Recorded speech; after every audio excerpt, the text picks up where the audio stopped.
restaurants called Banana Leaf. How many of you like Banana Leaf? My favorite place for South Indian food.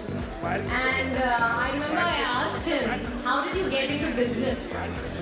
He's really successful right now, and he said that it's something that my boss said, which changed my life. And I was very inquisitive because I was starting as an entrepreneur. I asked him, what are the golden words? Please tell me, please tell me. And he said, my boss said, you're fired. And that's how my entrepreneurial journey started, and that never left his life the same. So, some things are really good, huh? I hope you're having a great time. How many of you are excited to meet Katrina Kaif? See me, of course. I had the opportunity to interview her a few months ago for Educate Life.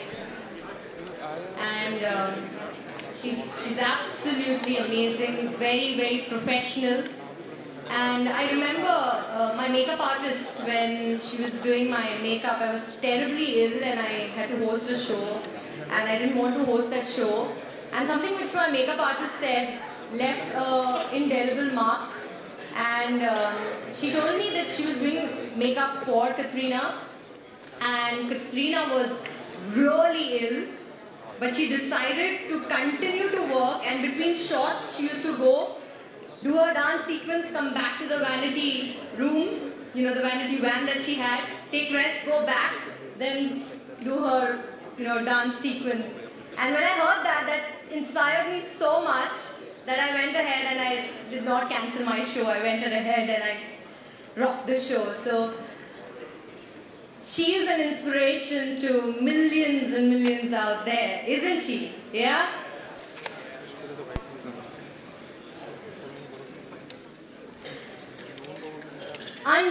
Undeniable star power, a sparkling personality who is driven by nuanced thinking and not impulse. And to quote India Today, someone who is known to push the boundaries of accepted stereotypes and forces others to step outside their comfort zone of their conventional thinking. Watch her winning interview with Karan Thapar and you will know. Mindful, positive, self-aware, candid, yet reserved. She is equally passionate about her work in films, bettering her craft, as she is about her mother's charity. Ladies and gentlemen, please put your hands together for the talented, the gorgeous Katrina Kaif.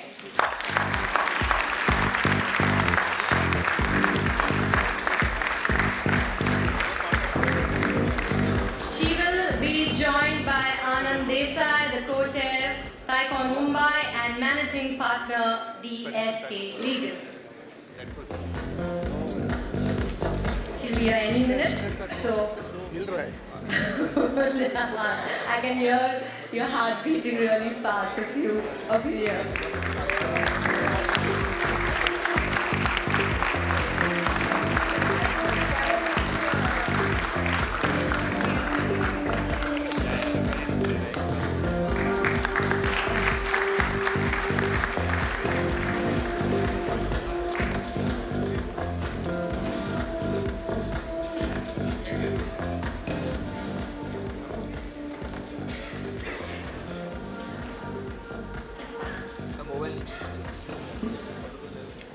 So not at all intimidating, not in the slightest.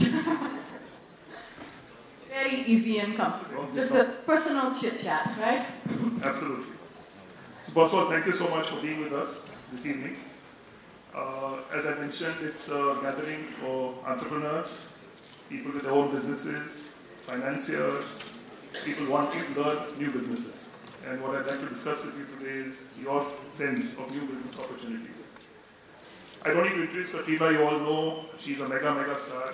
I think you've done films with every big actor, pretty much, now. Amazing. Well, I think I'm just happy that I've been here now. You know, someone pointed out I think it was on your questionnaire that you had the year that I apparently started in the industry. So I took a moment and I said, wow. No, I don't think so. But yeah, it's been a while. It's been a while, and I think time flies when you're having fun, and that's really what I've been having, a lot of fun. So to kick off, the entertainment industry is seeing a lot of transformation in terms of people going to theatres, and that was pretty much it at one time. Celebrities were there even then, but I think the entire canvas has changed in terms of the opportunities that are available now. And platforms like Netflix, Amazon have also transformed the way things are. Do you still see technology coming in more and more to give opportunities for other ways to exploit the entertainment opportunity? Well, I think, like you said, I mean, the face of the film industry, I feel, has changed so much. Forget, like, if you go 5 years back, but just if we go in the last year and a half, it's just the whole game has changed, if you ask me. As an actor, as an actress in the industry who's been working for some years now, with these platforms coming in, like with Netflix, as you said, like with Amazon, like with Jio, like with Hotstar, when you have these digital streaming platforms coming in, it allows you so much more freedom, the directors, the audiences, with what one can explore. There's a few reasons for that, I feel. Main one being that you don't have the immediate Friday or Monday judgment of the box office success, so you don't really have that extreme pressure over your head. You know, I really want to do this, it's an interesting subject, it's a little different, but I don't know if it's going to appeal to a large audience. So with the influx of these platforms that have now, you know, started coming in, it's really, I personally just feel really, really excited about it, because I think it's going to open up so much for different voices, different kind of films. And you know, sometimes there are films and different content which doesn't need to be, you know, put out there in the cinema. It's right to watch at home. It's right to watch on your, you know, your smaller screen or your phone at home. It's just a better way of going about it. So I think that is something which, for me, I'm very excited about. In the last kind of year, I've been kind of working very strongly towards developing content and turning a producer myself. And yeah, it's something that I've been working on, and with these platforms, you yourself can now see, okay, you know, maybe this is something we want to develop, and you automatically have that sense, okay, this would be interesting for maybe a TV show. This would be interesting maybe in this, you know, no, this should be a movie. So having that option, I think, is something which is really opened up and changed a lot of things. So, you know, you are up there, but there are many people who are still struggling to reach anywhere near where you are.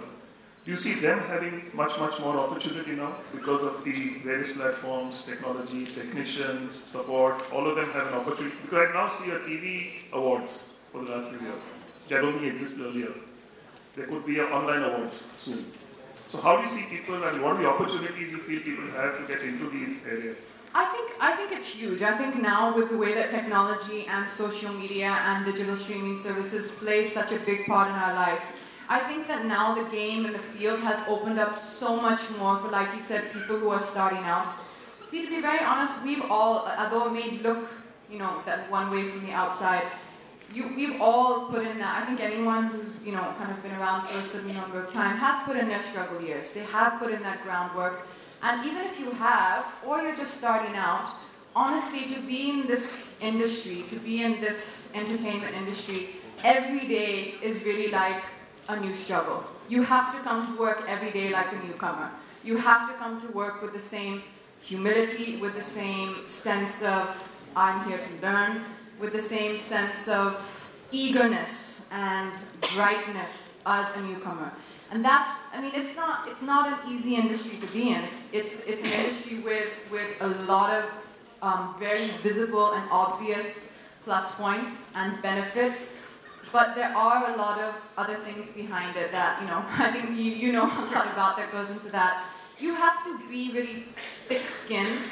You have to constantly be willing to put aside, you know, maybe little personal sensitivities or feelings, and just kind of, you have to just have a blind passion, I think, to succeed in this industry. The will to succeed.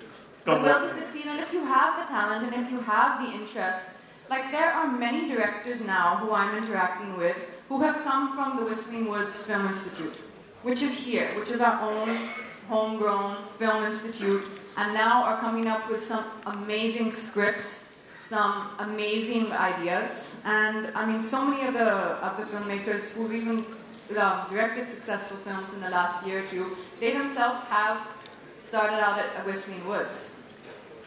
So professional careers, professional training, being fit, being enthusiastic, all goes into a successful film. I mean, in my opinion, an actor who's enthusiastic while shooting, it actually comes out on the screen as well. That's what I've seen over the years.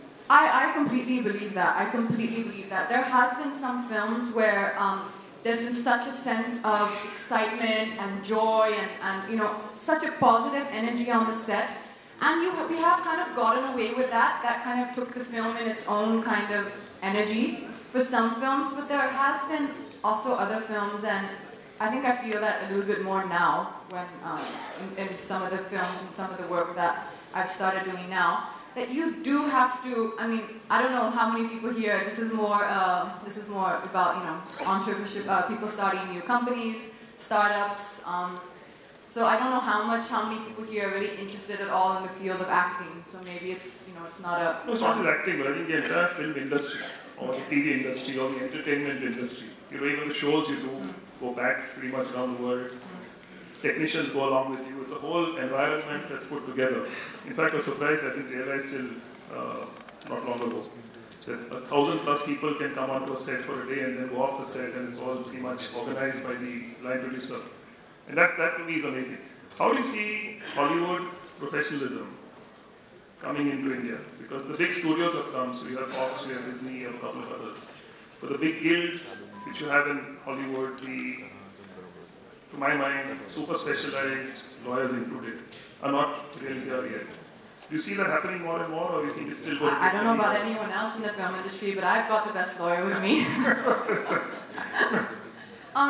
You know, I thought about this. I understand what you're saying, because I did spend about a month meeting a lot of industry people and studios and heads of studios in Los Angeles. So I got a very, very small glimpse of kind of the way it works there.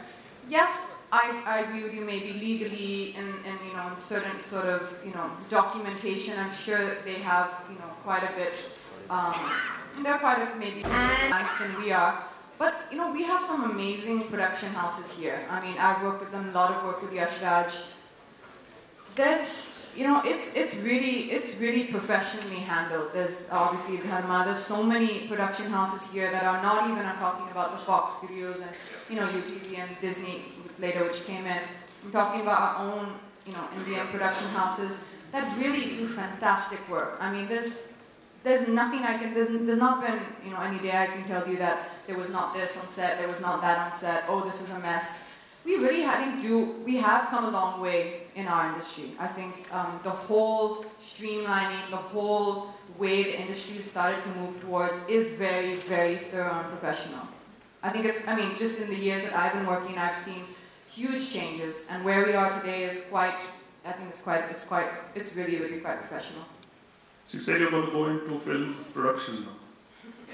Well, you know, as I think in every career, and I'm sure many of you feel that here, whether you've been in whatever your industry is for a long time, or whether you may be starting out on something. I know there's a lot of talk about startups here. It's tough. I mean, as many of you here must be knowing, if you're trying to start some idea and you feel you have a great idea, or you feel you have a different take on a particular idea, which is why you want to start it yourself, you get plagued with a lot of self-doubt. You know, I have these mornings where I wake up and I'm like, I have this great idea and this great content, and this is going to be fantastic, and I'm going to have a very specific voice with what the films I want to produce. And then by the afternoon, you just get this, you know, wave of self-doubt saying, oh, what are you doing? No, it's not going to happen. And I think that's, to me, what I kind of feel is really the key to success, is not that you're not going to get that fear and self-doubt, it's that you're going to get it, but you have to face it and move past it and keep going. See, the outcome of whatever we do in life is, I don't think, completely in our control. We never know the outcome of something. But I think as long as we put all of our focus and your energy, like for me, that's what I tried to start doing, because I have I have tendencies where like that, I think we all do. We get plagued with self-doubt, or we start doubting ourselves. Don't pay so much attention to that. Just put all your focus and energy on what it is that I can do today constructively to try and build whatever I have in my mind. That's, kind of the best way that I have figured it out. And funding, you think it's very easy to get funding for films now? I don't know. I'm going to know that very soon. I might be calling a few of you here. So please take my call. Or maybe I shouldn't have said that, because now they won't be taking my call. It's something that I'm now going to learn a lot about, because although I think I have always been quite conscious of the business side of the film industry, it's not something I've never been, I've not been callous about it. I've always been very concerned and interested to know about budgets, about marketing, about, how what's spent on publicity, what's spent on many things. But I think now when you go to actually understand the budgeting of a film project, I will have to pay a little bit and even, investigate a little bit further and understand a little bit more about it. Well, my sense is a lot of people are keen to get into films, including funding. The risk appetite differs, obviously. The uncertainty as to whether the budget will be adhered to, or it's just a budget for the sake of saying budget and all goes over budget. And these are practical problems people will obviously anticipate and want to be careful about. But I think hopefully we will see more corporates getting into films on a more informed basis. Business managers, I think, are going to come in more and more to control budgets, audits, etc. So I'm cutting out. I just have a thought on that, what you said. Like, I know what you're saying, business managers are going to come in to control the audits and be more transparent. And although this is the technical side of it, and of course it's important to succeed in any business, you can't just be artistic and ignore this. You have to have firm control, the numbers have to add up. But I do kind of feel one thing, that with people who want to invest into films, for film funds, obviously they're not going to change their profession. They're on this side of the game. But I think the most important thing is to who you're partnering with.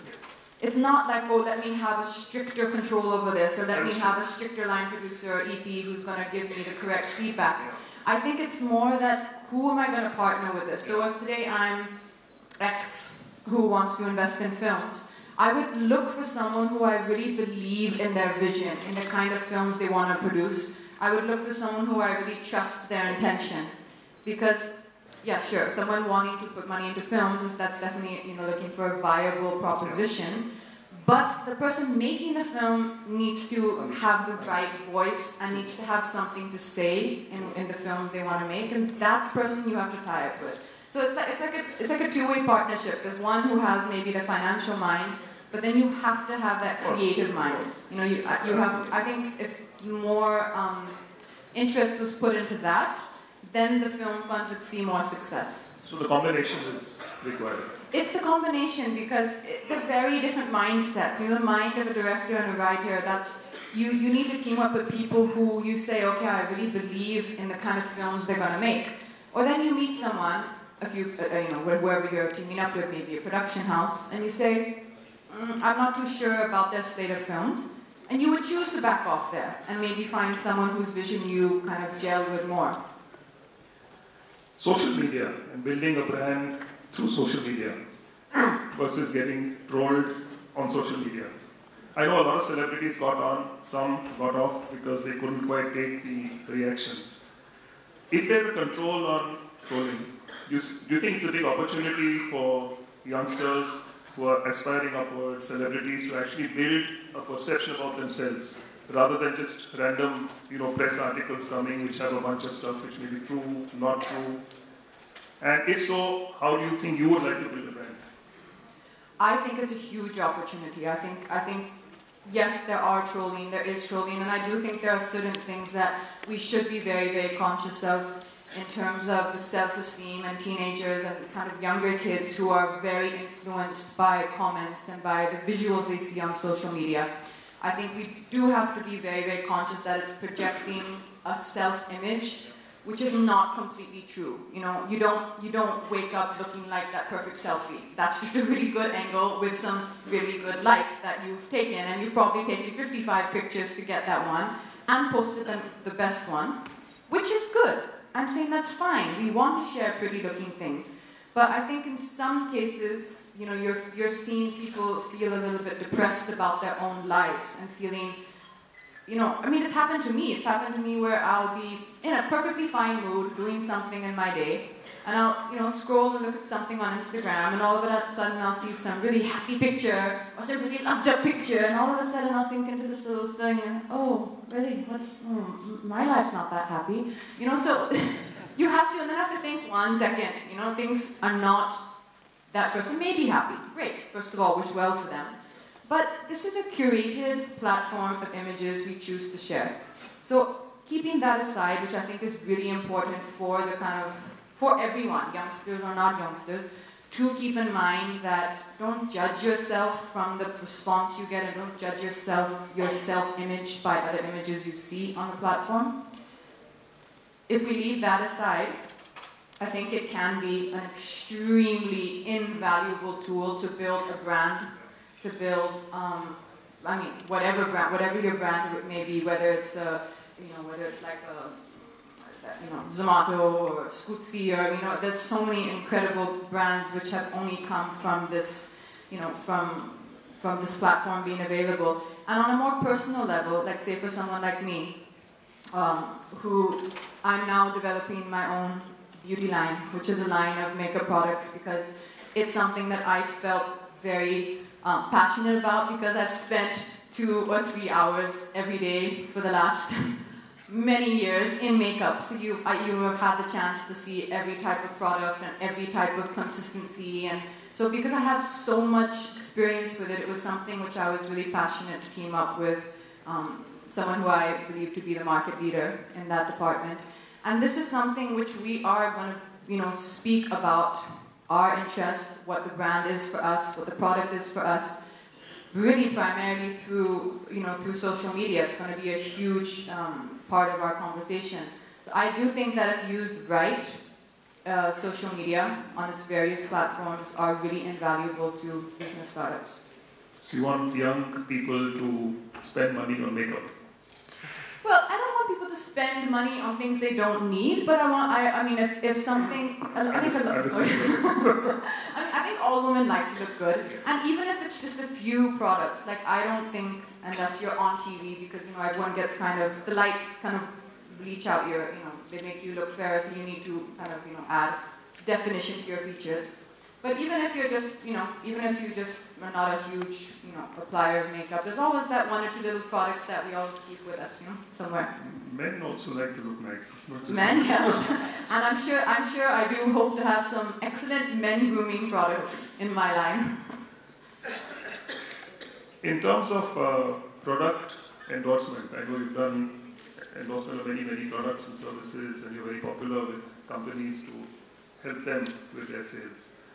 And the law got changed after the Maggie noodles episode. So now there's a responsibility cast upon the artist also, or celebrity. On the other hand, there isn't really any control being put in terms of how people talk about you in the press, etc. And I know that some actors more than you, attract scandal. Every few days something comes up and it becomes a huge big issue. Do you think there's some balance required that, yes, I am responsible for product endorsement, but also you be responsible as to how you write about me? Or should we be a free world and let them write what they want? I don't feel there's too much connection between the two. I do believe, funny enough, I've actually said this long before this whole Maggie in these various incidents happened. I always said that I do take a big interest in what are you promising.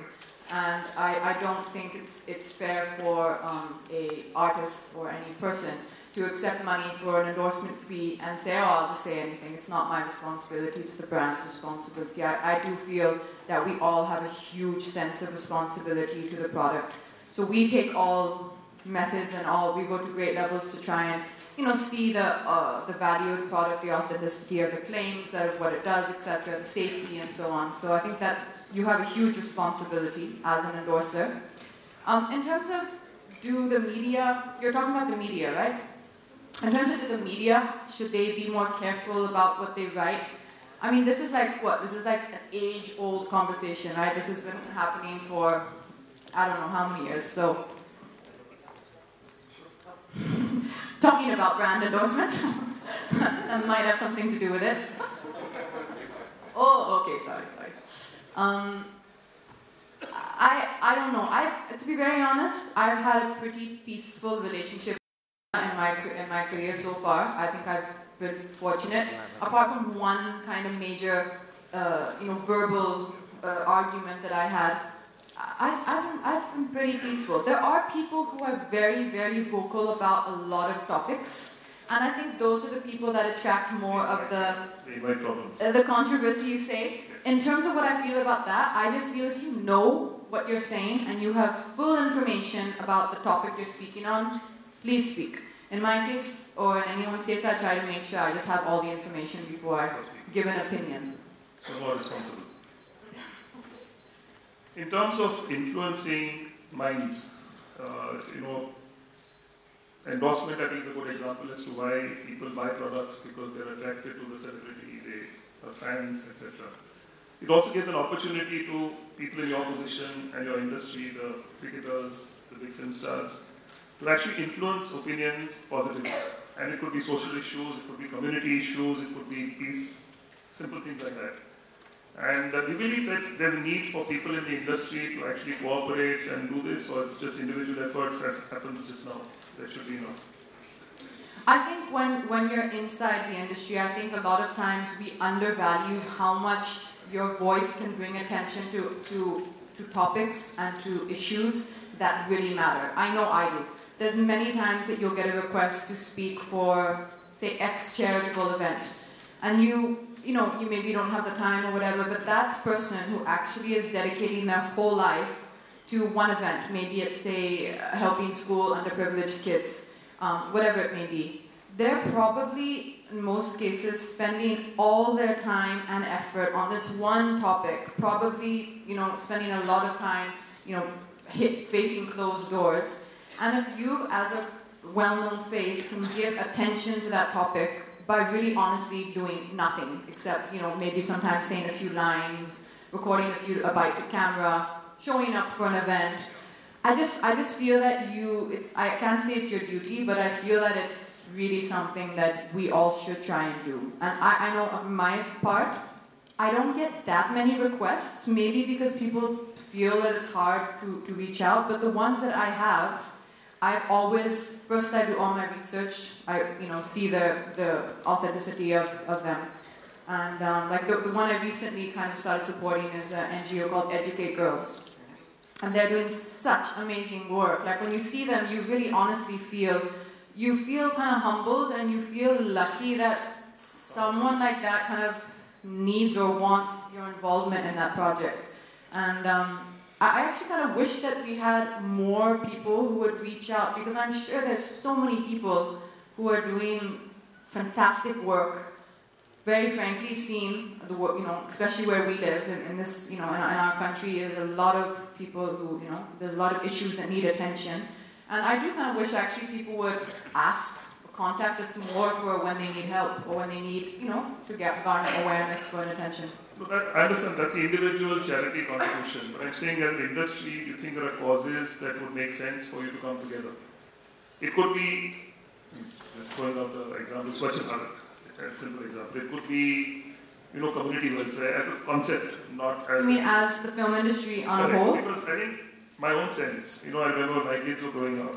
If teacher said something or a celebrity said something, it had far more value to them than parents saying something. It's a fact. And I remember when my kids were growing up, for example, fireworks during Diwali have really dropped compared to what it used to be. And it's a question of child labor, it's a question of pollution, it's a question of noise pollution, a whole bunch of things that actually get affected. That's an example, like I said. But I've not seen something other than anti-piracy. And anti-piracy also is, I think, the individual producer who pops up when this film is being released and then goes down again. So that's something you think it's worth encouraging or trying to get people to come together for, or it's too big a cause and it's not worth it? No, I think absolutely it's something. You always need that one passionate person to spearhead that movement or to start that initiative. I know I've heard, friends of mine discussing the possibility of so many of the people who work in the film industry, so who work behind the scenes, who work in the lighting department, who work in the rigging department, who work as spot boys, assistants, etc. Kind of a place where they can come if they need financial or medical help, because that you do see that a lot. You'll see that one person who will come and kind of be waiting somewhere on the set, and you'll realize, oh, you recognize that person, and maybe they were the second lighting rigger on the film set, and they're in need, or they need some financial aid, or for some maybe medical emergency. So I have heard that. I think it's a wonderful idea to start something like that where people can come and, if they have been part of the film industry, ask and apply for financial benefit. Again, coming to social messaging, if not coming together, but even social messaging. I'm seeing, I don't know if you saw that film that got released recently on forgiveness, Rubaru. I missed that. Okay, I saw it. A film on forgiveness? Yeah, so... They should all see that film immediately. Please, everyone, go and see it. Very important thing to learn in life. Yeah, it's very interesting. So, Amir Khan released it. Yeah, I heard about it. Of course, I didn't know what it was about. So I happened to see it some time ago when it was sort of being made. But it's basically... How is it? So it's 3 true stories on major acts of forgiveness by people who have realized that their hatred was misplaced. Hatred was actually misplaced. And they're all true stories. And they're no actors. They're actually the people, the families, the actual people who have, been the hated and the hater, so to speak, who's come together. But social, because most films, and I fully understand that most films are made to make money, and I'm all for it. But elements of social messaging that come into films, is that something you feel not across the board, but something that helps, or you think people just take it as entertainment and move on? I think there's a balance which one should try and strike. There may be a topic which you feel really passionately about, and you may have a beautiful way to connect it to a story. And if that's the case, then definitely I think that's always something which is wonderful. It gives a film more soul, and any film which has a soul is going to be more watchable. I don't know if it's if I would say yes, one must always strive to do that in every film, but I think maybe in the back, somewhere subconsciously, somewhere we should be conscious of the fact that you do have a certain effect on society with what you put in the films. You do see things become very popular or not popular because of the way a film has portrayed it. So I think you do have to be a little bit careful about what you do put in the films. I mean, yes, there's a certain disclaimer that this is entertainment, but maybe one should be a little bit cautious that there's nothing which is maybe extremely harmful to one's peace of mind or thought process. We see a lot of shows now on television encouraging dancing, singing, and several people from your industry actually are judging those shows to try and get more talent to come up, and then maybe nurture the talent and get them really part of the industry. Do you think much more can now be done because of not only TV, but YouTube and platforms like that, where promotion can be done effectively, or still maybe television audiences that are going to be doing that? Promotion for? Youngsters wanting to develop, I think, the programs for singing, dancing. Like the dance shows, the singing shows for new talent. Correct. For people to showcase their talent. I think there's a huge scope for that now, because the kind of popularity that I see when we go to these shows to promote our films, whether it's a dance plus or a singing show, you see that everyone knows. There's so many people who are watching these shows at home. They know who these girls are. They know who these young boys and girls are, and these boys and girls are finding that fame and finding that recognition for their talent because of these platforms.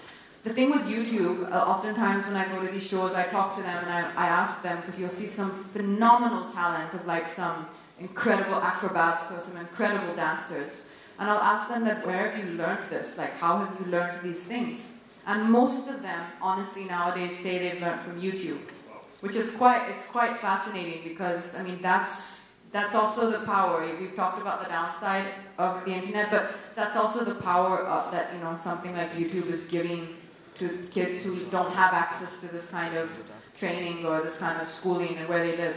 They learn it from YouTube. So going back to my first point, being a high-risk industry for everybody in it, and yesterday we were discussing a job security. So a person knows he's going to get a salary at the end of the month versus someone in your profession which is maybe a celebrity one day, something may go wrong one day, there's no daily wage, so to speak, I need to keep looking for work all the time. Any thoughts for our audience? Because this audience really is more on the job creation side rather than job creation rather than job seeking. I think that it's harder in the short term, but it's always better in the long term. And if you can just hold out and have that patience to create what you're trying to create, believe in whatever your vision is. I don't know what everyone in particular is, is exactly what field is their a field of interest. But if you can be specific about why and what it is that is different, that differentiates you from everything else and your competitors that's out there in the market already, I think that's probably an extremely important thing. And then you have to, I just feel you have to have that guts, that you have to have that courage to hold on. Not like you said, okay, you're getting a salary here, not maybe, kind of just take the easy road and take the quicker road for maybe financial security. It's something which is a decision which we've also been faced, and I know a lot of actors are faced with that decision where you take the money for an endorsement of a brand, there's a certain fee, or then you sit and you wait, and you may not be earning in the year or two that you're creating your own brand, but you're creating something that if it works, it's something you own forever, and it's something that can outlive the job you do. So whatever your career is, if you build a successful brand, that can long outlive your own career life, whatever that may be your life, the years go by for everyone. So if you can manage to do that, I think you just have to have that holding power. You know in Braveheart where Mel Gibson is telling the troops with the spears and they're charging at him with the horses and he's like, hold, like don't just give in and say, forget it, it's not working, let me just take that job. I think you just have to face your belief, spend 5 minutes a day, like visualizing your belief, visualizing what it is that you want to create, and like hold on to that thought, protect it in a bubble, and just stay with it. The last question. These TV shows that go on and on and on in the United States, some in India as well. From a job security point of view, on the same lines, do you think that makes more sense to aspiring actors rather than waiting for the big break in a film, or should they just keep waiting for a big break, or it's a combination of the two? You're talking about TV series. Yeah, which sort of, seems so like you have like a Modern Family, which is in like season 22, something like that. Friends. I think it's up to you. I think it's if you have a character which you really love in TV, which a character you can live with for longer throughout the seasons, throughout the episodes, there's a lot of joy in that as well, because you get to live with that, you get to create more. It's not just, you don't have that much time to show it. But I don't think that's like, there's not like a hard and fast rule that, no, don't wait for your big break in films, do it in TV. I think you should, acting and finding work when you're starting out, there's always that rough period where, for some people they hit the jackpot in their first go. For other people it is a bit of a waiting game. And again, like we just said, you have to have the courage and the patience to believe in yourself and wait and wait for something good. And make sure that it's really what you want to do. Like just be sure that that's what you want to do. You want to be in movies, you want to be an actor.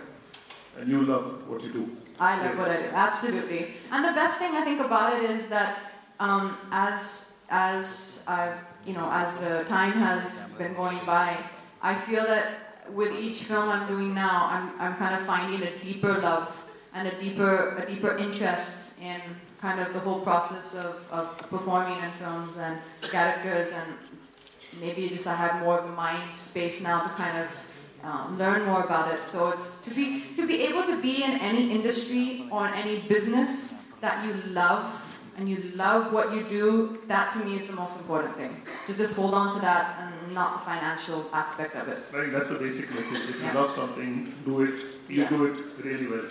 Thank you. Kumar, you have any questions? None. No, I actually asked him to collect them from the audience if they wanted to message Eddie, but the network is not so great. Sir has a question. Sorry, I don't know what's it. Are you asking a question? No, we were trying to collect them all and then get them for one person instead of running around the room. We just take a couple of questions and then we.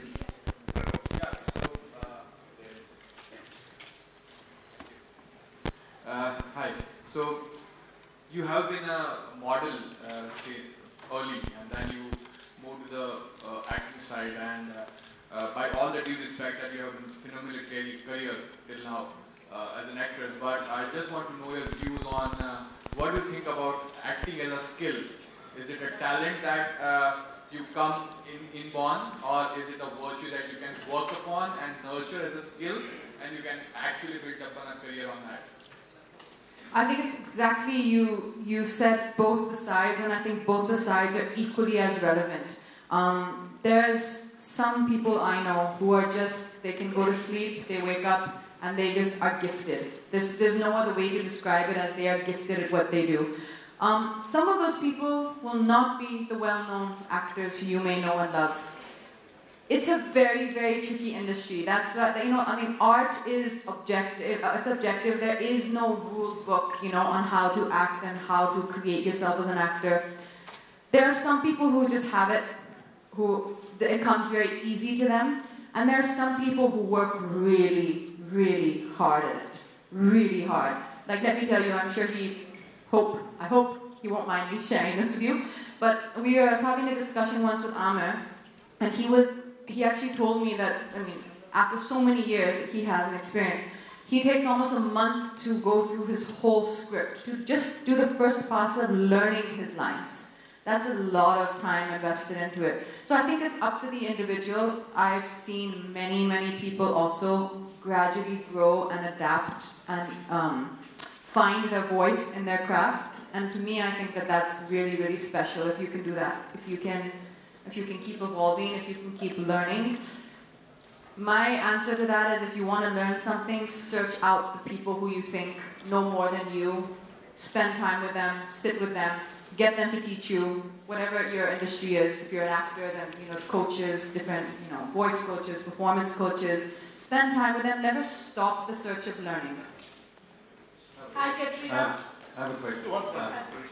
So, Katrina, I've always been amazed how, you succeeded in this industry coming from outside and really fighting your way to the top. Interested, a lot of entrepreneurs have been inspired by that. So, what characteristics do you admire in a person, and who's your role model? Role model. I wouldn't say, honestly, very frankly, that I don't have a particular role model. I really look up to a lot of women right now, if I can speak for where I am today. I really look up to a lot of women who aren't becoming slaves to a certain norm that either your profession or society dictates to you. There are many people who follow a certain path, and then there are some people who, for some choice, maybe it's not even their own personal choices, they are following a slightly different path. But if you can not feel the pressure of what is dictated by society, that you should be doing this at this point and this at this point, and try and just kind of see where you are in your work, see where you are in your career, and what it is that you want to do for yourself, what it is that you want to build for yourself. I think for me that has been something that I've really admired. Recently, I'm just going to take a small detour. I watched a film which released, I think recently, called The Private War. So this film is a film which the actress, it's an English film. The actress Rosamund Pike, she's nominated for Best Performance in the Oscars this year. And when I got to the end of the film, I realized that the film was produced by another actress called Charlize Theron. And I found that so interesting because probably age-wise, looks-wise, physicality, they're probably very similar. It's not like she could not have played it.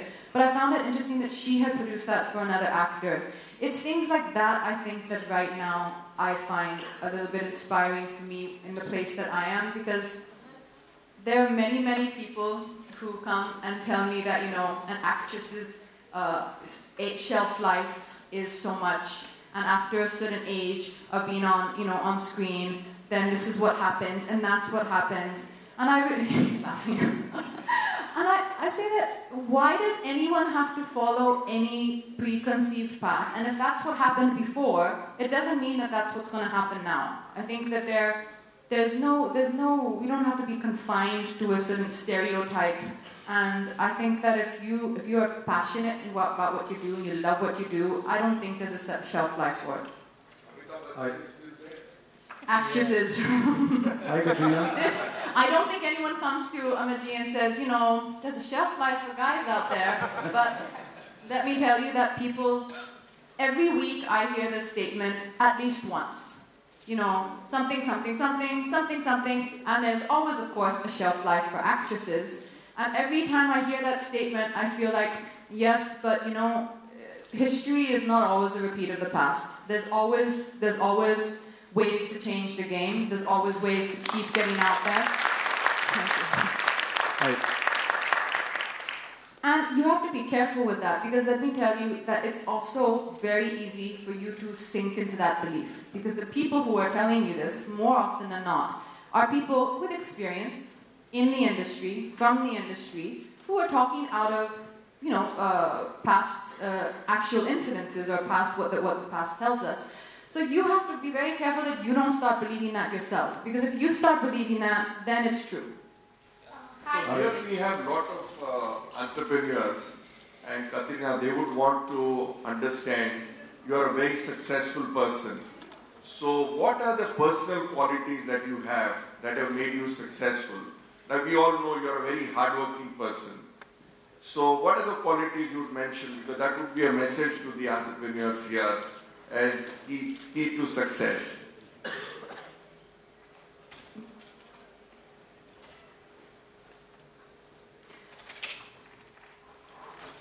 I think there's a few things. Try and keep it simple and what I really feel is helpful. Thank you.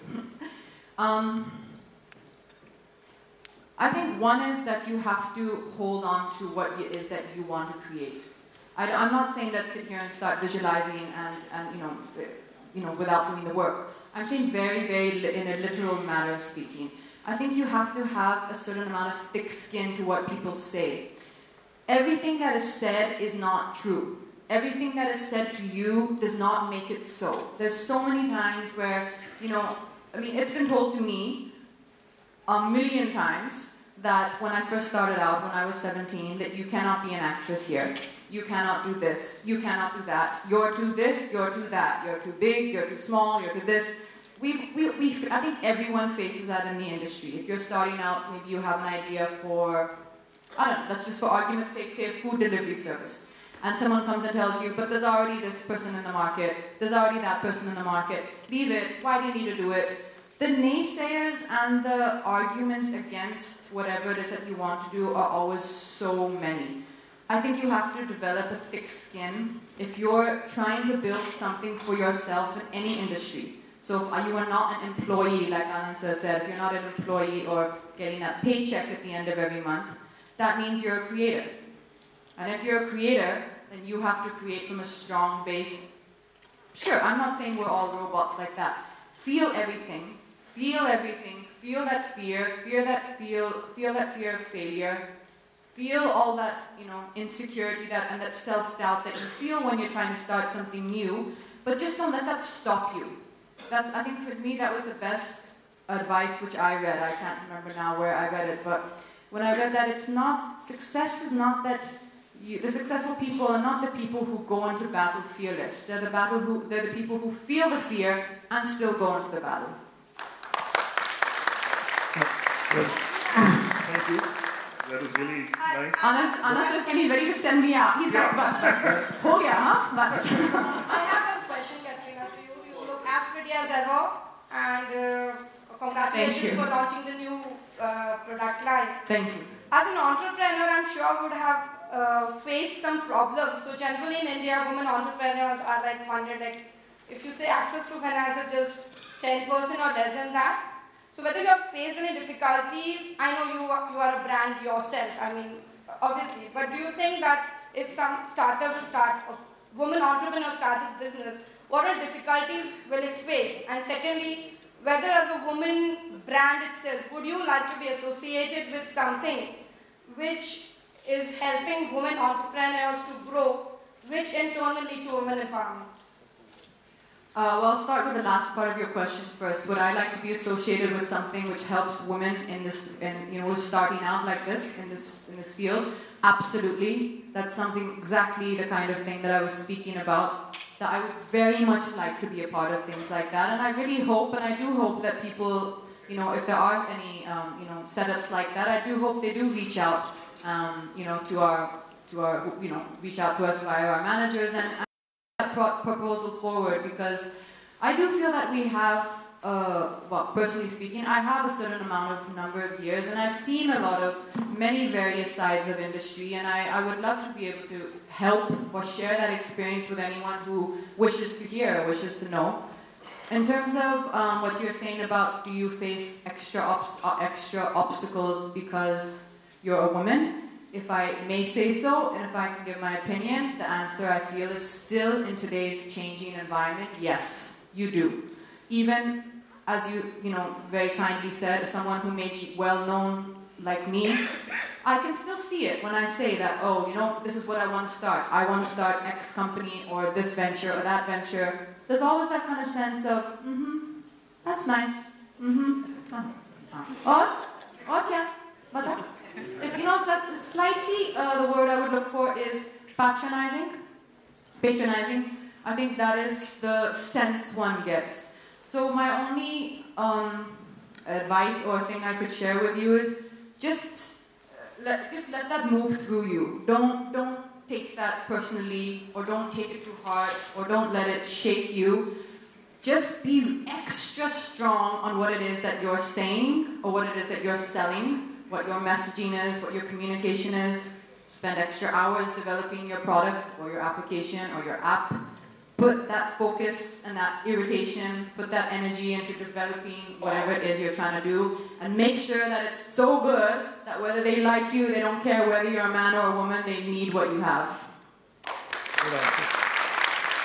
Can you memorize a scene or an event in your professional career that still has got a deep-rooted influence in your mind? I'm sorry, can you just repeat that once more? Can you memorize a scene or an event which you can share with us, which still, in your professional career, which still has got a deep-rooted influence in your mind?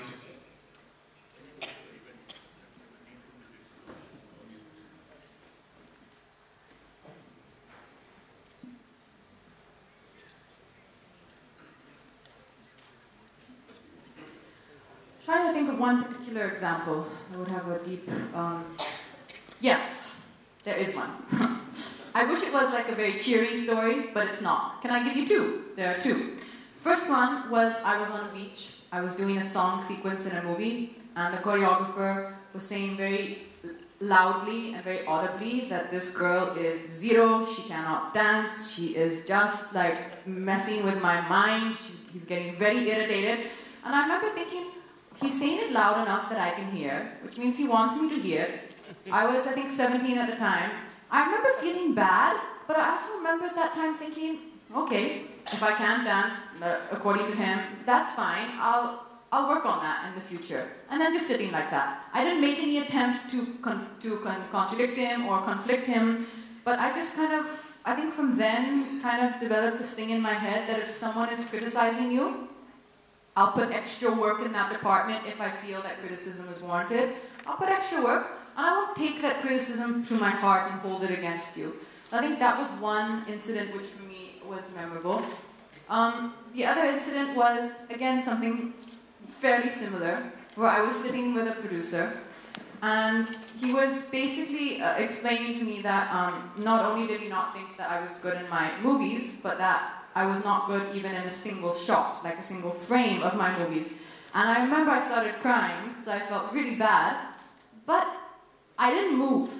I didn't move from there. And I didn't move with like a sense of poor me. I was like, okay, I'm going to hear this, because this is a leader in the field.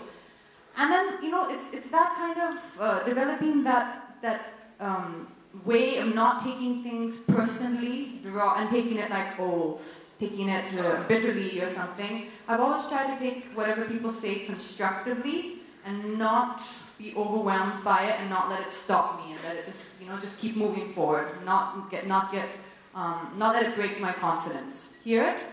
If you need to feel bad about it, but keep going forward. That's the only thing.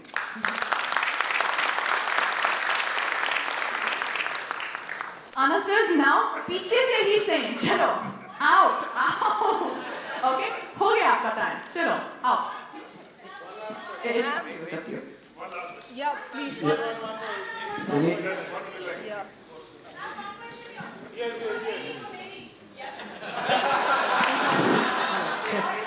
Lady there as well. Smart one. She's a smart one. Hello. Yeah. Hold on for me. One second. Yeah. Yeah. Hello. Hi everyone. Hello ma'am. Like me being, the girls are usually conscious about the beauty, and there are many people, and you, an actress like you, who, endorse beauty products. So my question to you is, I mean, how subjective the beauty can be for you? I mean, is it just being fair and being good looking according to the standardized way, or is it more about just being happy about whatever the color is, whatever the texture of our skin is? I mean, because we just go through brands like so many advertisements, this fairness cream, that cream, and whatnot. So, don't you think like beauty is really subjective, and it's important to first feel good about you and not belittle yourself about the same? Yeah. I think you said it that absolutely beautifully. I don't think you can say it any better than that. Beauty is subjective. Beauty is about what you feel about yourself inside. Let me tell you that this whole trap, which is about what I said a little bit earlier to Anand sir about this imaging, which is starting to be portrayed on, and a little bit maybe in an unnecessary balance on Instagram, of this is beauty, and this is beauty, and this is how beauty looks, and this is how beauty looks. There is no one way that beauty looks according to me. Whether you are dusky, whether you are fair, whether you are voluptuous, whether you are skinny, there is no ideal form of beauty. I really, really believe that, and no one should ever be able to tell you otherwise. Being beautiful, and let me tell you, I interact with, and I've got a chance to meet some of the most perceived beautiful women in the world. From my personal, beauty icons when I was young, to our own amazing actresses here. Physical beauty is when that person is confident inside, and you get a sense that this person knows who they are and values who they are, and doesn't need outside validation. When I meet a woman or a man, or actually any person, who I get a sense this person doesn't need validation from anyone, not from me, not from him, not from anyone. He's confident in his own skin, in his own self. That person to me is the most attractive. That person to me is the most beautiful. Physical beauty, it comes and it goes, and it's never what it seems, Like, there was a time where, for me, I was really uncomfortable with the way I looked. I really did not think I was looking nice. I was not happy, and I was chasing some image in my mind. And then that's when I also kind of came to that own assumption, for myself, that we are who we are. Someone up there has put a lot of time and effort into making us who we are, and we don't need to seek validation from anyone, not from your work, not from your peers, not from the internet, not from some image of beauty which someone else has. You don't just believe in who you are, feel who you are, and don't let anyone ever tell you that you do or do not look nice. Beauty comes from within, from your confidence. Hi, Katrina. I have a last question to ask. I wonder who told you that you're not a good dancer, you're exotic in signature maybe. And so how have you evolved, how have you trained yourself, and how important is training for a professional artist? If you could put some light on it. Sorry, can I just ask, are you speaking about professional artists in... Artist as an actor, how good one should put your energies to train yourself in dancing or music, to evolve as an actor? How have been your training? I think that when it comes to formal training at any field, whatever your profession is, even if it's you decide for whatever reason to do that formal training alongside with the steps you're taking in that profession, that's fine. I'm not a big advocate of saying first sit and train for 3 years, lock yourself in a theater school, don't go anywhere, don't audition. That's one way of doing it. That's also superb. But I would probably advocate more the way of saying, get out there and expose yourself in the industry that you want to be in. So if it's, say, acting or singing or dancing, which is in the entertainment industry, expose yourself. Be around people who are successful in that industry. Watch how they perform. There's a big difference between textbook knowledge and actual, live performing knowledge. Try to walk the line of both of them. So try and get as much experience yourself in performing in whatever department it is. Try and also spend a lot of your time, if you can have access to good coaches, theater workshops, acting, performing coaches. I would always try and walk the line and do both at the same time. But keep your footsteps on, and trying to also get practical experience and knowledge as well. Thank you. Now Anand sir is going to pick me up and throw me out. Thank you so much, Katrina. Thank you, everyone. Thank you.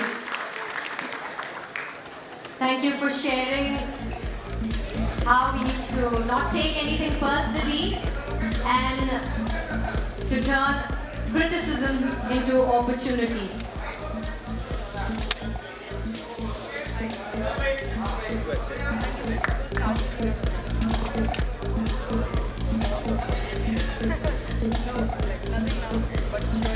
Atulji, this moment definitely has to go down in the history of TiEcon Mumbai. So we should take a selfie with everybody doing the heart and this should go on Twitter. Yeah? So I want everyone to do a heart. Please do a heart, heart, heart and put it up. Do a heart up. Come on, everyone up.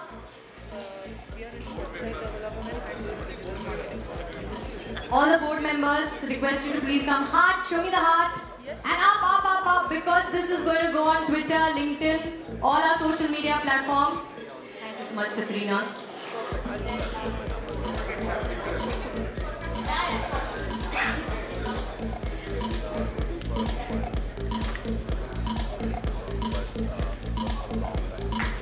Thank you, thank you.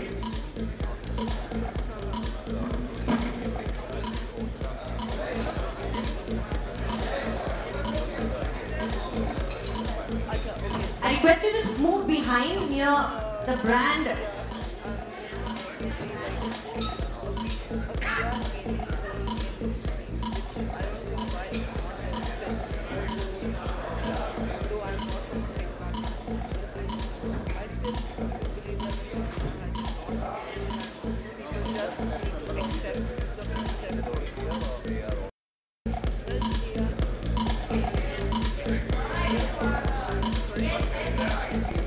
The Thai team, I request the Thai team to quickly come, quickly. And let's do this together, heart shape. Katrina, we should do it this side, from this side, yeah. Here we go. Show the heart, heart, heart, everyone.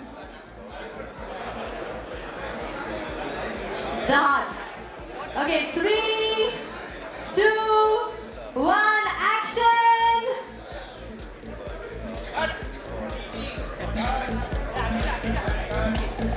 Okay, I'm going to go a little further.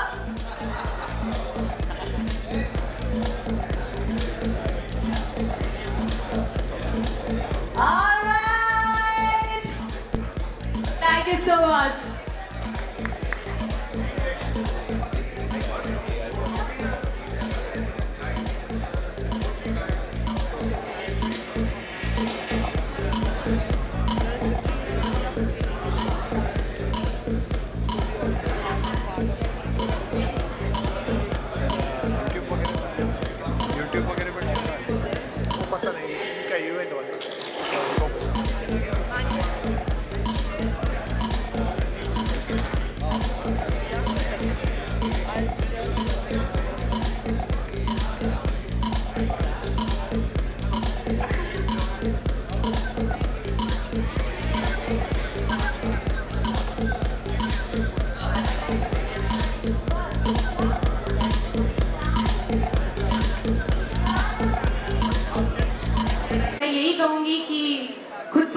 विश्वास और कर्म पर हो आस्था, तो फिर कितनी भी आए मुश्किलें बन ही जाता है रास्ता।